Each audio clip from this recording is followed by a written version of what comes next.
ndifuna kufanana ndi Yesu kupemphera kwanga. Ndifuna kufanana ndi Yesu pemphera kwanga. Pemphera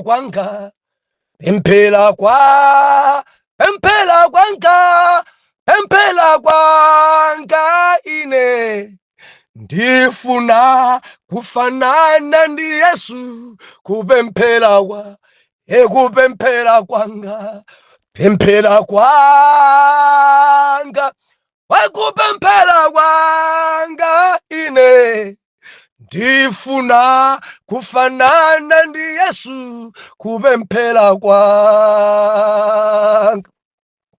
Ndiulandireni okondedwa omvera konse kumene muli. Henry K. Chale, mtumiki wanu, believer, lero pa 17 January 2025, movie wachiponyeponye, subtopic, kudzichepetsa, mpemphero, kunalinji nsabatayi. Believer, talankhulidwa, tadzudzulidwa, talangizika nsabatayi. Mulungu alankhula, tanenepa ife sitili chimodzimodzi. Mulungu avumbulutsa dzikulu nsabata imeneyi. Ngati sunadalitsike kusweka kupemphereredwa, muiki imeneyi ngati chatsopano sunalandire, ndekuti uli mvuto believer. Chifukwa Mulungu walankhula zinthu zimene zidali zobisika nkudzika pa mbalambanda. And sitili chimodzimodzi tanenepa tikwenda ndi ndidi. Mulungu alankhula dzikulu. Mulungu alankhula zinthu zobisika. Mulungu avumbulutsa zadzikulu zoti ife tikayendamo chipambano chilipo. Mandeli jati manena kuti kumanga ndi kumasula mpemphero. Nkopheka kumanga, kutseka sidzimavuta, timangolamulira.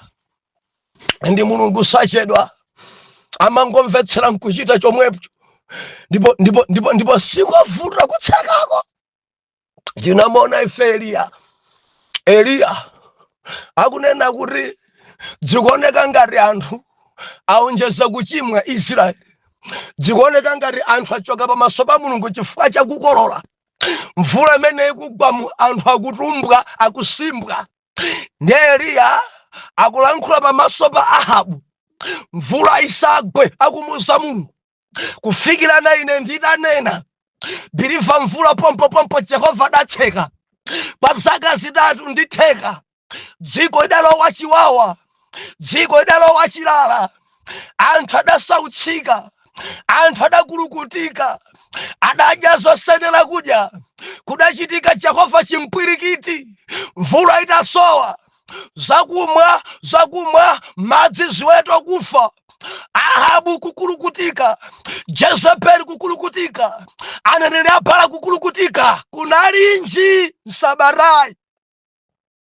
Zidafika pa wesi, mpamene mtumiki amabwera kuti abwezerese. Ndi malemba anena kuti adakwera paphiri kukapemphera. Paphiri kukapemphera kuti amasule zimene iye adatseka.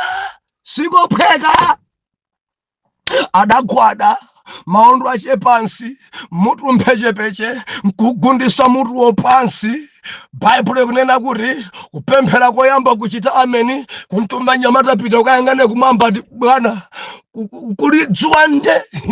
Kubweranso kupemphera ati dzuwa ili nde. Kachitatu ati pano nde kukotcha kwambiri. Kachinayi ati Bwana ngakhale ni mphepo yomweyo kuli zi.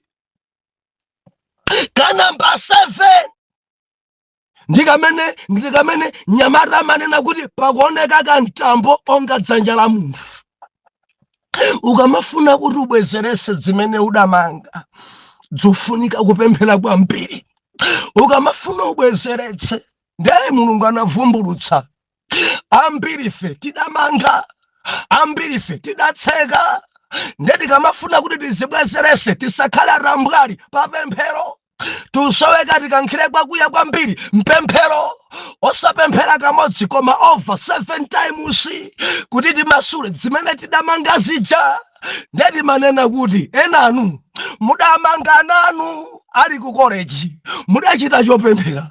Ambuye ndikupemphera chinzimu chachilakola koma mwana wanga out chinzimu chosirira akamaona mzimayi adzimona ngati mamuna nzache akaona mtsikana adzimona ngati mamuna nzache zimene mudanena zija Mulungu adamanga. Kodi mudapemphera kuti muzimasule? Simukudabwa mwana wanu wa mnyamata uja mukamfunsa za banja ta masteni nthawi ilipo ali mpepala ali masters degree palira mwana wanga nthawi ilipo nthawi yambiri masteni osadandaula. Kodi simungapemphele kuti mumasule zimene mudamanga? Simukudabwa naye mnyamata wanu olokumvera kuti ali chibwenzi ndi wina kuti adzakwatirane kulisi zofunika kumasula mwana wanu wankazi bwa kuntima kuli binda nyamata wina akampasa moni kuchita kumuluma anthu nkubati koma mwana wa chintengo kumwimbira foni kandi video call mwepo bloka namba mongo bloka manamba antamporoka bwanja sisi maya ichadamanga koma mayi usakudziwabe akona ngati mdziwanda mwananga sakukwatidwa apepetulidwa mwana wanga alodzedwa mudalodza nokha. Pemphera umasule. Ambuye amunanga kupita kunja ndikufuna kumeneko mtima wawo ude mpaka na pano mtima ulibi pemphera umasule. Ena chifuka chokumva upweteka mamuna ankaenda ndakazambira dali ndi shop ndadapemphera chikunchimwisa munangani ndalamazi ambuye muzichose ndalamazi chishopu chichithe chishopu chidathadi chishopu chatsala majumbo kokha ndikampa mulibekena kalikonse. Lero mamuna adaremeluka mtima ndalama mukuzifuna pano palibe ndalamazo musweka mupinde mahondo times 7 kuti mumasule chuma chiyambe kuyenda bwino pa banja lanu. Koma ngati simupemphera mufa choncho mukulukutika kwambiri chifukwa zimene mudamanga mukusweka nokha mutsegule. Mupempherenso musale kudya mubwere phiri osati kamodzi kuti mutsegule zimene mudamanga. Simukudabwa kuti simukubwereranso padzana. Simukudabwa kuti ndalama ziuvutani. Simukudabwa ndimati mukumbukire simudatseke amama wadada simudatseke. Ena ndazibambo akazanu chifukwa chokhala pa ntchito ndiwo ankakulalalirani pano mudatseka chichosedwa ntchito mzimayi chosedwa ntchito ali ndi PhD ali ndi masters pano ntchito sakupepsanso adapanga za nursing mudapemphera kuti chifukwa cha ndalama sakuntchito sakundilemekeza pano lipa mudzi ndimati ndinene. Pempherani kuti mumasule. Kunalinji nsabatayi mudamanga chani mudatseka chani dzili m'manja mwanu. Lachiwiri tinaona ife overnight mapemphero a usiku kuchezera mapemphero osalatulo. Ndeti manena kuti sibwino kutenga mphasa yako kupita kagona ku church. Ndeti ndalangiza tsogole mukamakhala overnight mudzilengeza momveka kuti tikubwera kudzakhala ndi usiku wa mapemphero tikudzasalatulo. Ndiye wabwera kudzasalatulo kudzagonanso wapanga chinyengo ndekuti sudasale tulo. Ukafuna kugona ku chechi kuno siku lodge muzikagona maloji mwanu kapena machechi mwanu unless ngati pali wina amene adwalika amene akusowa kuti Mulungu amuyendere mwapadera chabwino ndi afotokoze momveka bwino osati ntchalichi kuma overnight anthu kungopeza aliyense ngoyala nsalu yake aliyense kungogona anthu alipo 50 koma akupemphera ndi anthu 14 anthu onse 36 akugona. Mwakutenga ngati kuloji adamwali mapemphero overnight ndi usiku wa mapemphero Ndefe tidaona kuti Mulungu adaenda adamasula Petro mpulizoni, eklesia adali ndi overnight. Danieli maloto amene adayiwala Nebukadnezara adaululidwa mu usiku, adali ndi overnight. Ndeti manena kuti musamadikire yagulu, ukhoza khala ndi overnight nyumba mwako wekha ukhala ndi usiku wa mapemphero, ndikuyamba overnight chama 9 o'clock, osati wamba kugona wadzuka watauphika anthu achatha kudya, uli ndi usiku wa mapemphero kusala tulo wekha nyumba mwako, yamba nyimbo zolemekeza, kenako pemphera mpaka na mbe birifa nzotheka, kaugwirizana ndi amunako, kamugwirizana ma intercession kanoka, mukhoza khala anthu atatu kukhala ni nthawi za overnight nzotheka. Mapemphero a usiku timazula, timaononga, timagwesa maplani onse akumidima. Birifa ndikulimpikitse uzipemphera usiku, uzikhala nayo overnight yako wasaphatikana ndi wina. Birifa tidzapambana, tidzagonjesa umboni ndi mpingo wa ku Jerusalemu. Petro adatuluka ndende overnight. Kunalinji msabatayi lachitatu ife tinaona ife nyimbo zolemekeza ndi kutamanda Mulungu. Ndeti mati kuli nyimbo kudziko kuno anthu amayimba nyimbo zina zochita kumtamanda Satana, nyimbo zina kadalemba ndani kadapeka ndani. Ndeti manena kuti tamva nyimbo, taona nyimbo, anthu akamazivina nyimbozo, akamayimba nyimbozo, kuchita kudzikira mau nyimbozo, akaimba imadzika kuti nyimbo isiya Mulungu. Ndi amadzayikomesa pamapero na kuti za Yesu nyimbo inja Yesu iyi. Ndi imadzafa kuti achita izi ndani, anthu ati Yesu achita izi ndani, Yesu. Koma nyimboyo ikunena za Yesu. Nyimbo zinazi, nyimbo tikusewela chambuyo, tikutamanda Satana, tiimbe nyimbo zolemekeza Mulungu. Ndeti manena kuti nyimbo iliyonse ili ndi malo ake. Tikamati nyimbo zolemekeza zikhale zolemekeza Mulungu, tumvana mwana Mulungu.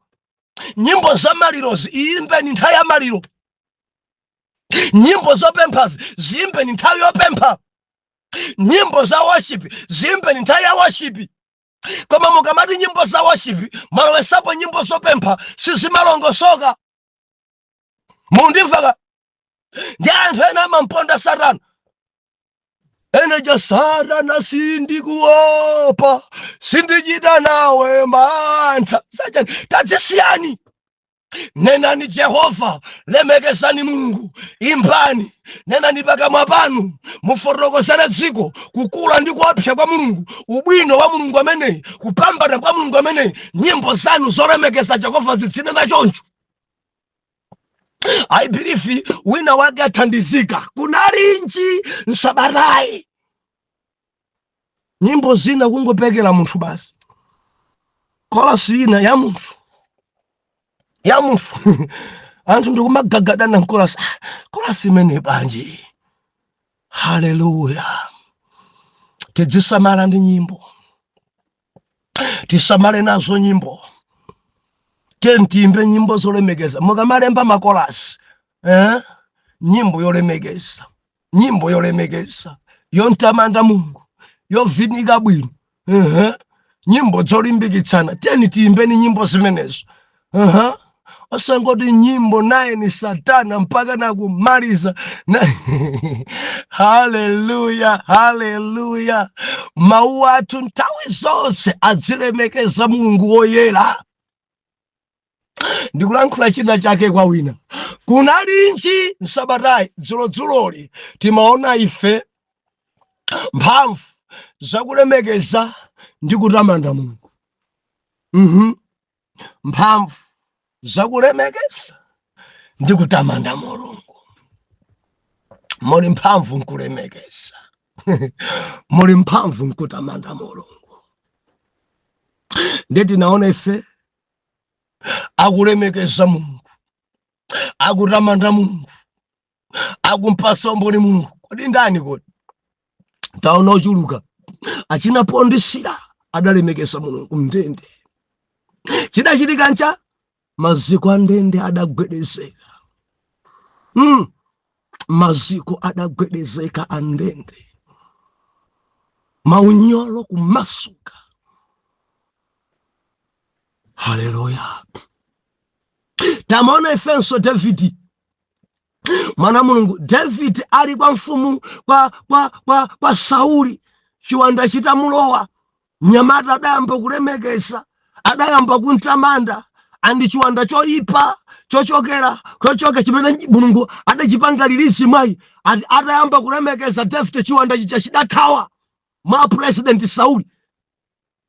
Haleluya. Taonanso ife akulimbana ndi Amowabu, akuti adayika olemekeza Yehova kutsogolo. Ndeti manena dzulo, patsogolo musamatsogozepo zimfiti. Atsogoleri anzanga, mukamafuna kusankha maudindo, patsogolo pazikhala olemekeza.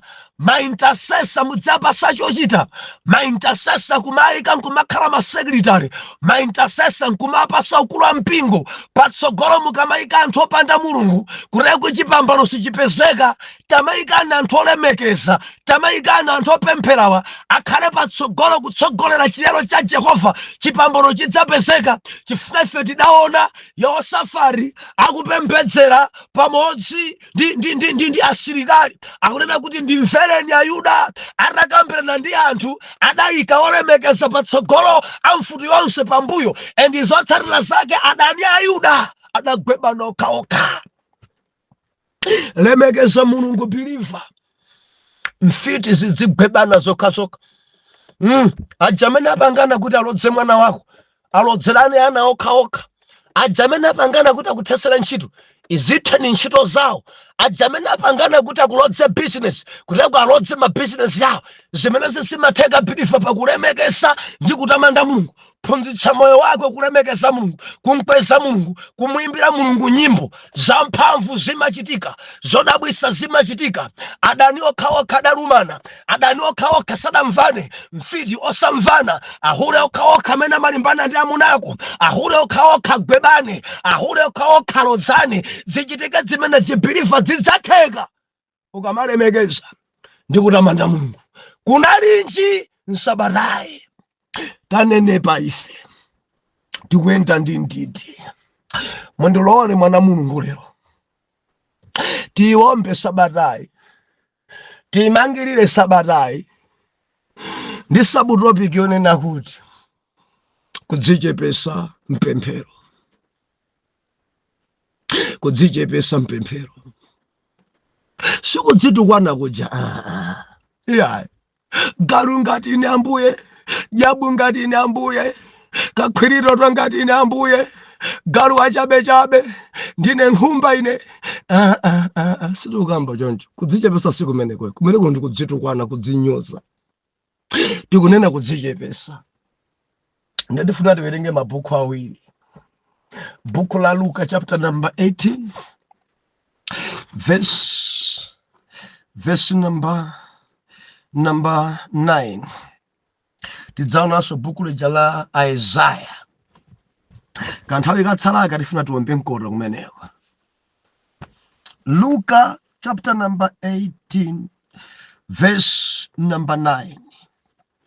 Malemba unena kuti fanizo la mfalitsi ndi wansonkho.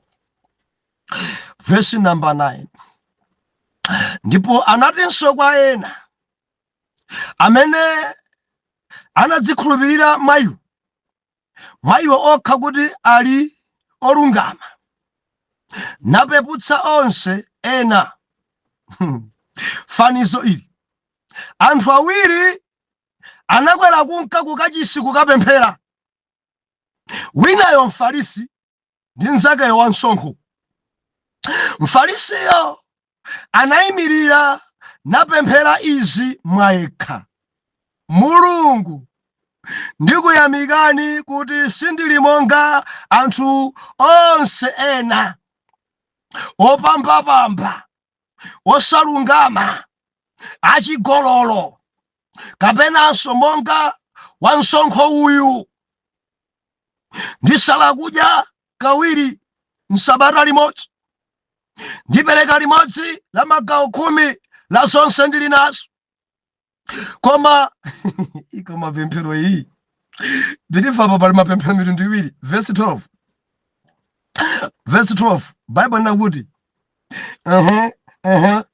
ndisala kudya kawiri pa sabata limodzi, ndipereka limodzi la magawo 10 la zonse ndili nazo. 13 Koma wansonkhoyo ali kuima patali, sanafuna ngakhale kukweza maso kumwamba, komatu anadziguguda pachifuwa pache nanena, Mulungu mundichitire chifundo ine wochimwa. 14 verse ndinena ndi inu, anatsikira ku nyumba kwake woyeretsedwa wolungama uyuyu, osati uja ayi, pakuti yense wakudzikuza yekha adzachepesedwa, koma wodzichepesa yekha adzakulitsidwa. Tiwerengenso Isaiah chapter number 38. Tifanane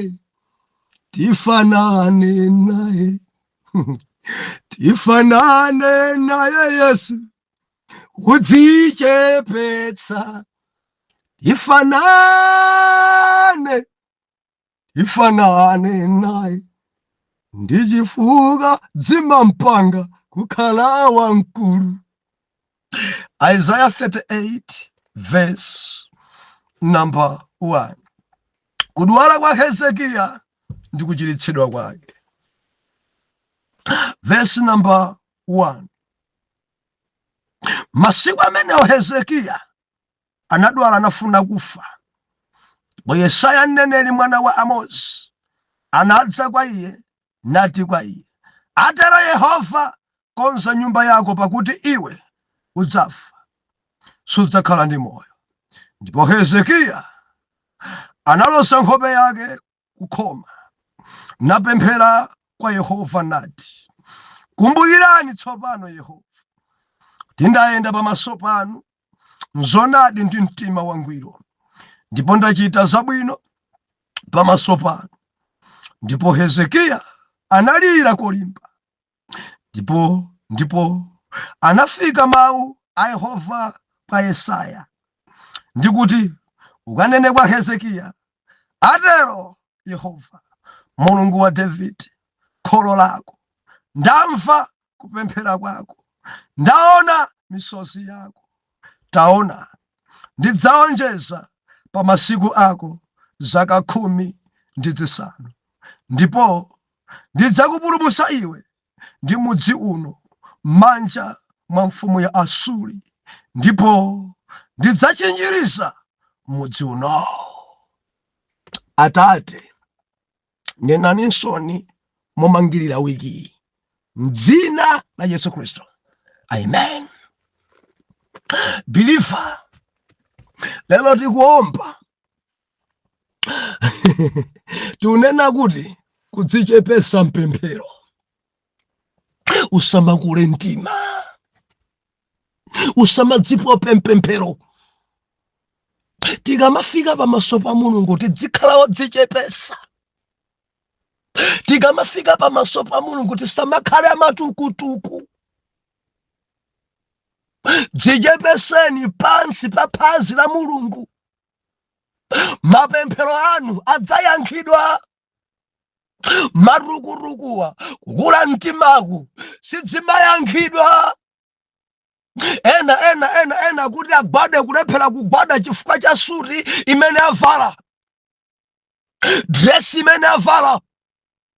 Sindingagwade pansi, ndidesa suti. Kukula mtima pamaso pa Mulungu, mwano pamaso pa Mulungu, tikamafika pamaso pa Mulungu biliva suti ilibe ntchito. Ndaonapo anthu ine kulephera kugwada, kuyang'ana thalauza yawo, kuyang'ana amene avalira. Ndisazidese biliva timafuna ndikuze kuti tikamafika pamaso pa Yawe zovala zilibe kanthu. Tikafika pamaso pa Yawe timtamande Mulungu, timgwadire Mulungu, timpembedze Mulungu, timkweze Jehova. Alipo ena amapemphera choima nthawi ya worship, osati kuti akulemekeza chovala, ngufuna pemphera choima, kuchita choyendayenda, kupitako Ambuye alemekezeke. Koma alipo anthu ena amapemphera choima choncho, akunena kuti ndidesa zovala. Mulungu amayang'ana mtima. Biliva Mulungu sungampusise. Kupitako kubwera. Ena ngoima mwina kungotsamira mpando ja basi, pompa cha mutu wawo zoli. Muntima mamati thalauza ndikanguti ndadzipinda apa ndi basi ikwenyika jeketi yanga ikwenyika kukula mtima. Dzichepeseni, akupasani ndalama yogula suti pamwamba ndi Mulungu. Ndikulankhula ndi wina kundivomereza, dzima kuvuta kwa mpiri chifukwa cha zovala, kuti ubade kukanika zovala. Ena mmapemphera pa mtengo, pansi papalibenso kuti mayalapo chisaka, pafumbi penipeni paja machechi mwanu ena mulibemo flow. Ndiye ukayang'ana pafumbi paja nkumati no, ndisachite kudesa zogwada zomwezi. Mulungu amaupima mtima, amauyang'ana mtima, akulemekeza thalauza yache koposa ine, akulemekeza sketi yake koposa ine, akulemekeza uniform yake koposa ine. Biliva timachoka pamalo pachopa ndama yankho. Mtima wathu uli pachovala osati pa Mulungu. Ndaona ine maso anga wa biliva wina atavala koma dzipinda pafumbi, akupemphera sakulabadira kuti avala uniform ya chechi, sakulabadira kuti avala suri. Maso cha mangona Mulungu. Haleluya. Ndinenenso poyera pano, Mulungu amayang'ana mtima. Ukhoza kuzigubuduza pansi paja, kuzigubuduza Ambuye Yesu, koma chintima chako chili chachikulu ukudandaulanso. Samagwade kuti anthu akuone. Mulungu amayang'ana maondo a mtima wako ulibwa. Ndigwade kuti azimayi aone, ndigwade kuti abusa aone kuti ndagwada, ndikudzigubuduza popemphera, zilibe ntchito ndiphada. Koma mtima wako kumva bwanji? Mtima ukuvurika. Kugwada koma mtima ukuvurika. Yesu anati bwa mtima wanu usavurike. Haleluya. Taona ife mapemphero awiri apa. Pemphero loyamba kuluka, anthu awiri, Mfarisi ndi okhomesa msonkho. Fanizo Yesu akunena zimenezi. Afika mkachisi kupemphera, ndi adayamba kuiswa pemphero ndi Mfarisi. Biliva Mfarisi, chimfarisi ndibwereze, chimfarisi nchachiphamaso. Ndiye chidayamba kulemekeza Mulungu. Atate, ine ndine wabwino.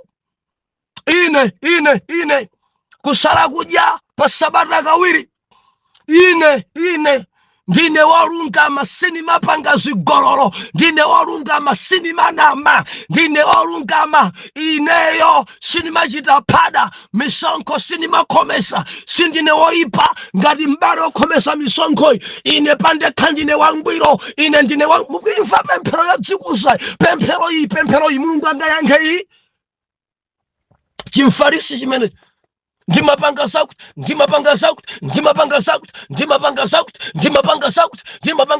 ndikwamba sukunyoza momo. Sindili ngati uyu ya, sindili ngati azigololo, sindili ngati okhomesa msonkho ayimirira apayi. Ayi, ine ndi uyu silingafanane. Ine nimachita zabwino kopya. Mapemphero a chifarisi. Mulungu samayankha. Dzichepese. Wokhomesa msonkho kuti adayima patali, sadafune ngakhale nkhope yache kuyang'ana kumwamba.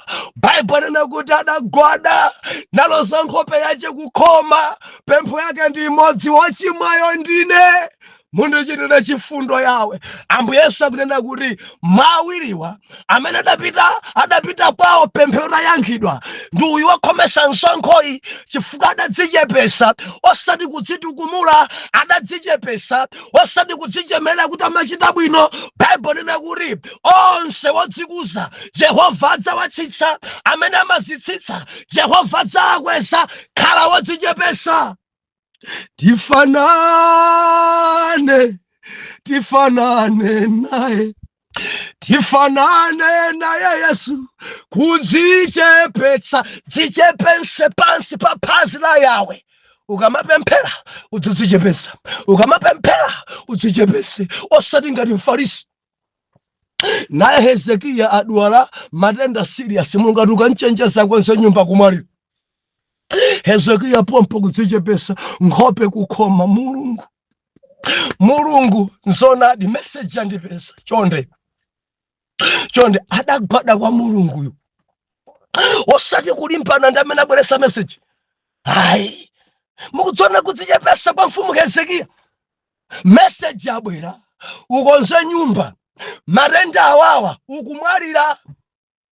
Yesaya kupita mbuyo muno. Chimene akuchita Hezekiya mfumu, akupinda maondo, akupemphera pamaso pa Mulungu ndi kumuwuza Mulungu, message ndalandira, zikomo kuti mukunditenga, ndimafuna kuti mukumbukire ndine mwana wanu ine, ndayendapo wangwiro ine, ndine mwana wanu ine, ndikufa inde, koma ndine mwana wanu, kumbukirani Mulungu.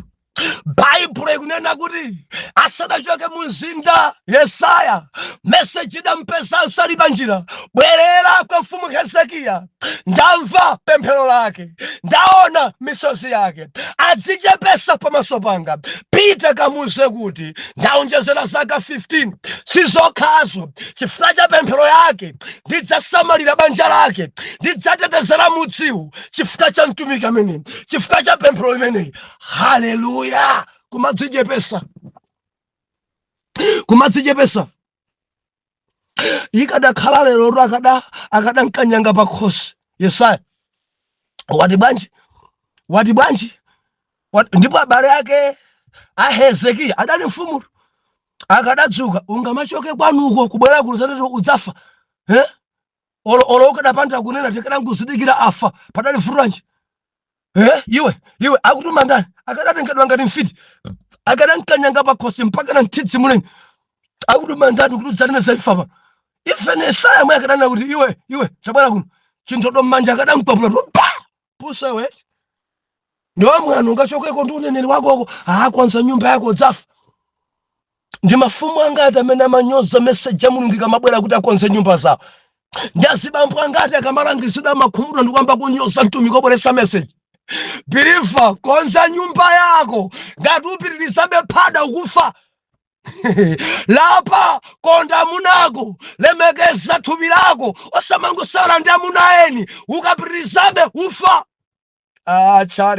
Achare message zawo sindidzakondanso, sindidzamveranso. Mwamba kwakanyanga makosa achare. Ndiforumidwa tangopasidwa message kachenjeze ngati sakonza vuto ndi yake. Malo mokonza mumayamba kukanyanga pa khosi atumiki, malo modzichepesa mpemphero mumayamba kwanyoza atumiki, malo mokonza. Birifa, Jeremiya adakumana nazo, atafika kunenera mzinda, kuna kuti mzinda udzabwera bwinja chifukwa mwachita phada pamaso pa Mulungu. Akuti mudzi wonse udasonkhana na Yeremiya ndi kumkanyanga pa khosi. Ungamanene choncho, ungamanene kuti mudzi udzabwera bwinja udzasakala. No, mkanyangeni mpaka na kumgwira mponyeni ndende. Waneneranji zimenezi? Yesaya akuti, I mean Jeremiya akuti, ngakhale mukundikanyanga koma mudzi uno udzabwera siro. Chenjezo langa moyo ino, dzichepeseni, mukadzudzulidwa dzichepeseni, mukamapemphera dzichepeseni, kuchalichi dzichepeseni, mayendedwe anu dzichepeseni mufanane ndi Yesu kudzichepesa osamadzikuza osamadzichemera kuti ine ndimatha kuimba ine ndimatha kulalikira ine dzichepeseni chifukwa ndi Yawe amene akupasani mphatso imeneyo. Dzichepeseni mukamapemphera, nenani kuti ndinu olephera, mfuneni Mulungu pa china chilichonse, mukatero mudzagonjetsa, mudzapambana. Bwanji mundilole ndipite kona iyo, tidzakumane pano mande. Atate, m'dzina la Yesu, zikomo mwatilankhula, mwatidzudzula, mwatichenjeza mu wiki imeneyi, motisitire chimodzimodzi, mwalankhula zambiri. Mwana wanu uyu munthandize mu zonse zimene wiki ino manena, ndipo munkonze kuti akhale wodzichepesa kuti mukhoze kumkweza kuposa onse. M'dzina la Yesu oyera mtima tiyankhe kuti amen and amen.